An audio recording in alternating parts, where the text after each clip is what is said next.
I knelt in the office, watching the principal eat a delicious meal. I could not help swallowing. Suddenly a piece of radish fell to the ground. I picked it up and stuffed it into my mouth. Seeing this, the teacher told me not to come to school again. Grandpa took me to beg the principal, but seeing Grandpa's worn-out clothes, the principal would not even look at us. We could only leave the school. That night, I heard Grandpa groaning in pain outside. I rushed out and saw him struggling in the water. His illness came back. Mark and I took him to the hospital. A patient next door comforted me, saying as long as the leg is cut off it will not hurt. I felt even worse after hearing that. Then Grandpa would never stand up again. That day I heard the adults say, as long as he eats milkfish, Grandpa's illness will get better. But I had no money, so I secretly went to the farm to dig clams, but the owner caught me and beat me hard. I lay on the ground crying in pain. When Grandpa saw me covered in wounds, he told me not to run around anymore, and put a charm on me. Not long after, Mark's house got running water.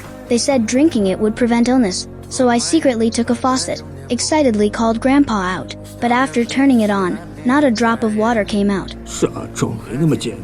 Seeing me disappointed, Mark took me to the temple, trying to get some donation, but when I saw the statue, I panicked and ran away. In the end Mark did it for me. I used the money to buy a box of popsicles to sell. At first no one bought any, so I knelt on the ground pretending to be a dog, letting people ride me. One popsicle $1. After selling them all, I went to buy milkfish. I picked the biggest one, but the seller said I did not have enough money. In the end he only gave me 2 small fish. At night I served the fish soup to Grandpa. He took a sip, and said it was delicious. So the next day I worked even harder selling, but those kids bullied me on purpose, pressing me to the ground. Luckily Mark's mom chased them away. She also took me to a wedding, saying there would be cakes to eat. I put the popsicles on the bench, and secretly looked inside. But I did not expect, those kids stole all my popsicles again. They hid in the alley, eating and laughing at me. And at that moment, Grandpa's only leg was gone. I ran home in breakdown.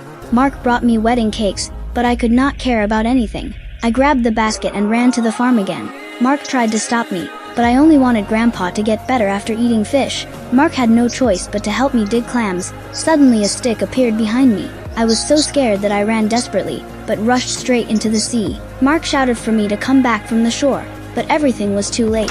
Grandpa waited from night till dawn. When he saw me again, I was already lying in a cold box. He leaned on his cane, knocking on the box again and again,